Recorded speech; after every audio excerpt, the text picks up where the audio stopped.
Hello everyone, very good morning. So today we are starting with part 3 of our exercise 15.1 of NCERT. Fine, it's third part of our first exercise and till part 2 we are done with 11 questions. Fine, the last question was 11th question.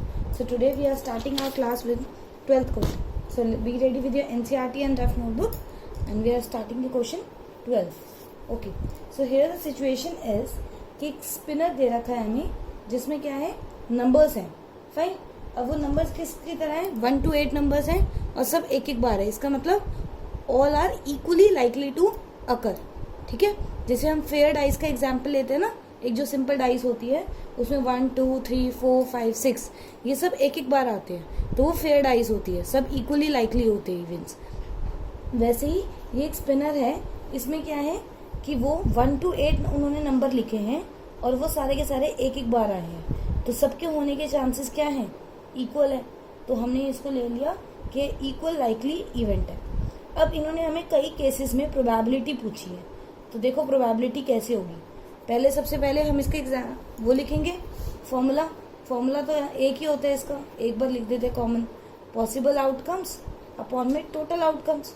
ठीक है, possible outcomes क्या होते थे, जो particular event को satisfy करते हैं, और टोटल क्या हो गए जो हमें इन ऑल दे रखा होता है. जैसे यहाँ पर 8 दे रखा है तो ये हमारा एक सिंगल फॉर्मूला जो पूरे प्रोबेबिलिटी के चैप्टर में यूज होता है. अब जो हमारी पहली इवेंट है वो क्या है, जैसे मैं लेट से उसको E1 से डिनोट कर रही हूँ, वो है 8. ठीक है, अ नंबर 8. सिर्फ 8 लिखने में थोड़ा अजीब सा लग रहा था तो मैंने लिख दिया अ नंबर 8. ठीक है, अब इस पूरे स्पिनर में 8 कितनी बार आया है, ये थोड़ा स्केच पेन की वजह से ऐसे लग रहा है. फाइन, 8 कितनी बार आया है, एक बार. तो 8 नहीं लिखना, 8 कितनी बार आया है वो लिखना है. तो ये सिर्फ एक बार आया है तो, और टोटल कितने हैं 8, तो इसकी प्रोबेबिलिटी क्या हो गई 1/8. फाइन, तो इस तरीके से हमें सारे क्वेश्चंस करने हैं. अब सेकंड पार्ट देखो इसका. सेकंड पार्ट में क्या है, सेकंड इवेंट है. सेकंड इवेंट कैसे है, एन ऑड नंबर. तो ऑड नंबर को कैसे करोगे, एन ऑड नंबर. अब देखो सैम्पल स्पेस हम किस में लिखते थे, कर्ली ब्रैकेट्स में. तो 1 to 8 में कितने ऑड नंबर्स हैं, 1 3 5 एंड 7. टोटल इतने ऑड नंबर्स हैं. तो जो हमारी सेकंड इवेंट है उसकी प्रोबेबिलिटी क्या हो जाएगी 4/8. Now because 4/8 has a common HCF of 4, so we can cancel it down as 1/2. So our answer would be 1/2. Fine. Moving to next part, it's third part. Now here the event is they need a number greater than 2. Greater than 2. अब greater than 2 में sample space लिखो. Sample space क्या हो गया, कौन कौन से number हैं जो 2 के ग्रेटर है. देखो ध्यान से देखना, ग्रेटर देन पूछा है या ग्रेटर देन इक्वल टू पूछा है. अगर इक्वल टू होगा तो 2 भी काउंट होगा. अगर सिर्फ ग्रेटर पूछा है तो 2 काउंट नहीं होगा, सिर्फ क्या होगा हमारा 2 के ग्रेटर वाले काउंट होंगे. ठीक है, तो ये इस हिसाब से आएगा तुम्हारा. तो हमने सैम्पल स्पेस में लिख दिया 3 4 5 6 7 8 क्लोज कर्ली ब्रैकेट्स. तो हमारी जो प्रोबेबिलिटी बनेगी वो क्या बन जाएगी, थर्ड इवेंट की प्रोबेबिलिटी कितनी बन जाएगी, काउंट करो 1 2 3 4 5 6 and total is 8. Again 6 and 8 has a common HCF of 2, so we can cancel it down as 3/4. तो इसका भी आंसर आ गया हमारा 3/4. एक पार्ट और रह गया, इधर कर लेते हैं. ये हमारा है फोर्थ क्या है, जो मेरी इवेंट 4 है वो क्या है, अ नंबर लेस देन 9. तो ध्यान से देखो जो नंबर्स हैं they are 1 to 8 and all the 8 numbers are less than 9. तो सैम्पल स्पेस में क्या आएगा, सारे के सारे 8 नंबर 1 2 3 4 5 6 7 8. तो जो E4 वाली प्रोबेबिलिटी है वो क्या हो जाएगी 8/8. Now common HCF of 8, so answer is 1. ध्यान से देखो कोई भी आंसर जो है वो 0 से लेस नहीं है, 1 से ग्रेटर नहीं है. ठीक है, एक मैंने आपको बताया था कि सारे के सारे आंसर्स को प्लस करके 1 आता है, बट इस केस में वो 1 नहीं आएगा क्योंकि वो जो 1 बताया था वो तब बताया था कि उसमें क्या होता है हमारे पास जो सारे के सारे आंसर्स होते हैं वो ऐसे होने चाहिए, जैसे 8 आने की प्रोबेबिलिटी कितनी बार है, 7 आने की, 6 आने की, 5 आने की। तो जब एक जैसी इवेंट्स होती है, जब उनका सम करोगे तब आंसर 1 आता है। ठीक है, ये ऐसी इवेंट नहीं, ये तो रैंडम इवेंट्स है, तो इनका आंसर प्लस करके 1 नहीं आएगा, इसलिए कंफ्यूज मत होना। फाइन, चलो नेक्स्ट क्वेश्चन देखो, 13th क्वेश्चन देखो।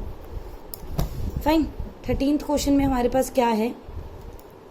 13th क्वेश्चन में इन्होंने हमें केस दिया है कि a dice is thrown once, find the probability of getting prime number. सबसे पहले तो इसका इन ऑल सैम्पल स्पेस लिख लो। अभी मैंने आपको बताया था जो डाइस होती है उसमें कितने नंबर्स होते हैं? 6 नंबर्स होते हैं, 6 के 6 एक बार आते हैं, तो ये इक्वली लाइकली इवेंट है। ठीक है, ये हमारा टोटल सैम्पल स्पेस है। अब फॉर्मूला तो हमें आता ही है, तो उन्होंने हमें इवेंट 1 क्या बताई है? You can use E1, E2, E3 और you can use different alphabets also A B C to write the event. Fine, बस इतना ध्यान रखना, जो सिंबल यहाँ यूज करोगे वही प्रोबेबिलिटी के साथ यूज करना। तो जो इवन है E1, नॉट इवन वो वाला इवन 2, 4, 6 वाला इवन नहीं, E1 जो इवेंट है, फर्स्ट इवेंट है, वो क्या है? Prime number. तो इसमें से देखो प्राइम नंबर कौन कौन से? प्राइम नंबर कौन कौन से हो गए हमारे? हम सैम्पल स्पेस लिख लेते हैं ढंग से। तो हमारे पास प्राइम नंबर हो गए 2, 3, 5। Fine, 1 is neither prime nor composite. 1 के लिए हम एक स्पेशल चीज क्या याद करते हैं? 1 is neither prime nor composite. ये 1 के लिए हमने वर्ड याद कर रखा है। ठीक है, एक स्टेटमेंट होती है जो हमने लर्न कर रखी है। तो हमारी प्रोबेबिलिटी क्या हो जाएगी इवन की? 3 नंबर और टोटल क्या है? 6, तो कॉमन 1/2। तो ये हमारा आ गया answer 1/2। Put it in a box. ठीक है, आंसर को मेंशन करने के लिए उसमें एक बॉक्स बना दो इसको। चलो नेक्स्ट देखो, नेक्स्ट वो क्या मांग रहे हैं? A number between 2 and 6। अब देखो फ्रॉम और बिटवीन में क्या केस होता है?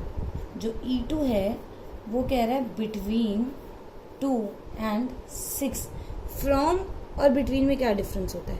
जो फ्रॉम होता है उसमें हम 2 और 6 को भी काउंट करते हैं, लेकिन जो बिटवीन होता है उसमें 2 और 6 काउंट नहीं होंगे, उसमें इनके सिर्फ बीच के नंबर काउंट होंगे। तो 3, 4, 5, 3, 4, 5। तो अगेन हालांकि सैम्पल स्पेस जो है वो अलग है, लेकिन नंबर ऑफ काउंटिंग तो उतनी है, तो आंसर क्या आएगा? सेम आएगा। ये डिफरेंस होता है, ये एक अलग बात होती है प्रोबेबिलिटी में। इसमें क्या होता है, बहुत सारी ऐसी सिचुएशंस होती हैं जिनका आंसर सेम आता है। तो कई बार क्या होता है, बच्चे आंसर कर तो गलत रहे होते हैं, लेकिन पीछे से उनका मैच हो जाता है आंसर्स में से, उनको लगता है वो गलत सही कर रहे हैं, जबकि एक्चुअल में उन्होंने जो सैम्पल स्पेस यूज करा होता है वो गलत होता है। तो इसीलिए आपको बहुत ज़्यादा ध्यान देना पड़ेगा इसमें। ठीक है, सैम्पल स्पेस का बहुत ज़्यादा ध्यान देना पड़ेगा कि जो हम नंबर सेलेक्ट कर रहे हैं वो सही कर रहे हैं या नहीं कर रहे। अब E3 देखो, इसमें क्या है? Odd number. ऑड नंबर में हमारे पास कौन कौन से हैं? 1 है, 3 है, 5 है। अब मैंने प्राइम और कॉम्पोजिट के लिए बोला है 1 को इंक्लूड नहीं करना। ऐसा नहीं है कि आप ऑड में भी छोड़ दोगे, ऑड में काउंट होता है 1। तो हमारी जो प्रोबेबिलिटी होगी E3 की वो क्या हो जाएगी? Again answer is 3/6। तो आंसर क्या हो जाएगा? 1/2। तो देखो तीनों ही केस में सैम्पल स्पेस भी अलग था, क्वेश्चन भी अलग था, लेकिन आंसर क्या आ रहा है? सेम आ रहा है। तो इसी में बच्चों को कई बार कंफ्यूजन हो जाती है कि क्या वो जो कर रहे हैं वो सही कर रहे हैं, गलत कर रहे हैं। तो इसीलिए सैम्पल स्पेस का ध्यान रखो कि तुमने जो नंबर सेलेक्ट करे हैं वो कहीं गलत तो नहीं है। फाइन,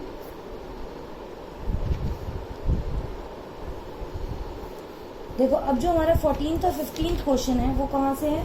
वो है हमारा कार्ड्स वाला क्वेश्चन है। तो कार्ड्स वाला मैं सोच रही हूँ मैं तुम्हें अलग से ही करवा दूंगी।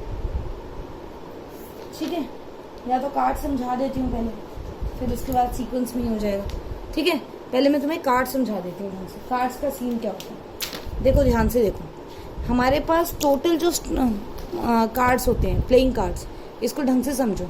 या चलो प्लेइंग कार्ड्स का ना मैं तुम्हें अलग से बताऊंगी, एक अलग से वीडियो डाल दूंगी मैं प्लेइंग कार्ड्स के ऊपर। 14th और 15th क्वेश्चन उसमें कवर करेंगे। 16th क्वेश्चन देखो पहले। जो 16th क्वेश्चन है उसमें क्या है? 12 defective pen are accidentally mixed with 132 good ones. ठीक है, देखो 132 टोटल नहीं है, 132 क्या है? सही चलते हैं, और 12 क्या है? हमारे मतलब डिफेक्टिव हो गए। कुछ टोटल पेन है, अभी देखते हैं टोटल कितने हैं। उसमें से कुछ हैं जो डिफेक्टिव हैं और कुछ कहते हैं जो खुद गुड वर्किंग कंडीशन में, तो हम उनको क्या कह रहे हैं, दे आर गुड वंस। तो 12 डिफेक्टिव है और 132 गुड कंडीशंस में है। तो 12 प्लस 132 कितना हो गया, 144। ठीक है, पहले सिचुएशन लिख लो। अब क्या हुआ, is it possible to just look at a pen and tell whether it is defective or not? No, it is not possible. आप सिर्फ देख कर थोड़ा ना बता सकते हो कि जो पेन है वो डिफेक्टिव है या नहीं है, नहीं बता सकते आप। तो one pen is taken out at random from this lot, determine the probability that the pen taken out is a good one. Simple सा क्वेश्चन है। वो कह रहा है कि आपने एक पेन उठाया लॉट में से, अब आपको इवेंट क्या कैसे यूज करनी है, आपको इवेंट ऐसे यूज करनी है कि वो गुड वन है। अब कैसे हो सकती है, क्या प्रोबेबिलिटी हो सकती है? टोटल कितने पेन है जो चलते हैं, 132, मतलब वर्किंग कंडीशन में है 132, और टोटल कितने हैं 144। तो बस इस हिसाब से चेक कर लो। अगर उन 132 में से कोई सिलेक्टेड पेन होगा तो ऑब्वियसली वो सही होगा, चलता होगा, और अगर गलती से उसमें से डिफेक्टिव में से चूज हो गया होगा तो वो नहीं चलेगा। तो बस इसको कैंसिल कर लो, किसके, 12 के टेबल से, ये 11 पे, ये 12 पे। तो आंसर क्या आ गया मेरा, 11/12।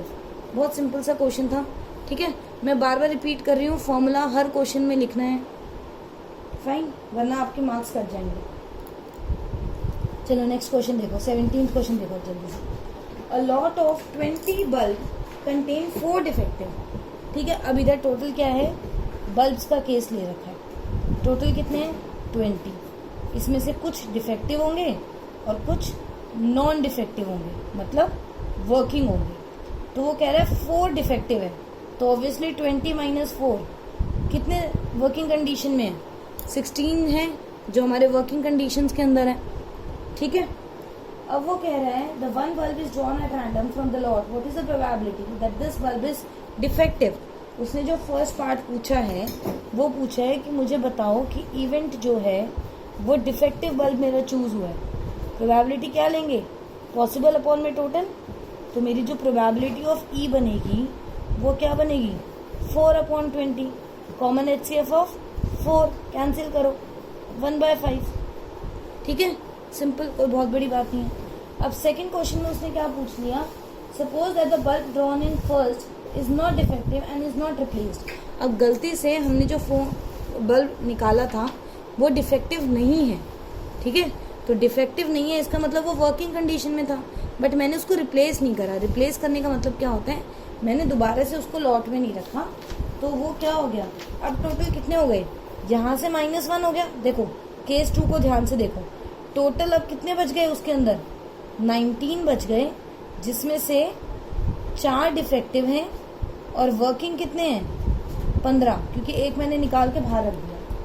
अब वो पूछ रहा है what is the probability that bulb is not defective. दोबारा से वर्किंग बल्ब की प्रोबेबिलिटी निकालनी है। तो वर्किंग बल्ब कितने हैं इसमें से, अब वर्किंग बल्ब से बचे हैं 15, पहले 16 थे, एक बाहर आ गया, तो अब कितने बचे, 15, और टोटल कितने हैं, पहले 20 थे, एक बाहर निकाल के रख लिया, तो अब कितने हैं, 19। तो ये इस हिसाब से बनेगा। ठीक है, ज़्यादा डिफिकल्ट क्वेश्चन नहीं है। मैंने बीच में से 14th और 15th मिस कराया है, वो मैं एक अलग से वीडियो बना रही हूँ प्लेइंग कार्ड्स की, उसमें दूंगी। पहले हम ये कंप्लीट कर लेंगे, फाइन। तो see you in the next video, stay tuned for that very thing. Bye bye, take care, see या।